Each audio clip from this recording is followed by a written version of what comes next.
સ્થાનિક સ્વરાજની ચૂંટણી 2026 દિયોદર તાલુકાના ઝાડા તાલુકા પંચાયત સીટ પર કોંગ્રેસ ઉમેદવાર કિંજલબેન નાગજીભાઈ ઠાકોર ભવ્ય જીત।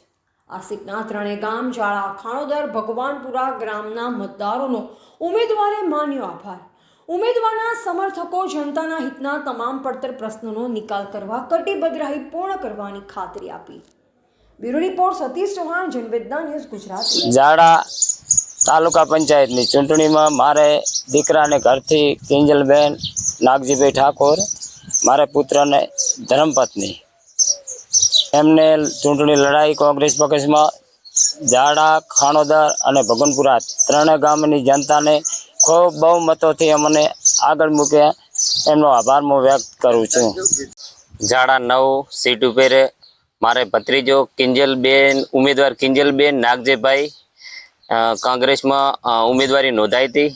પછી ઝાડા, ખાણોદર ને ભગવાનપરા ત્રણેય ગામોમાંથી અમને બહોળી સંખ્યામાં અમને મતદાન વોટિંગ મળ્યું છે।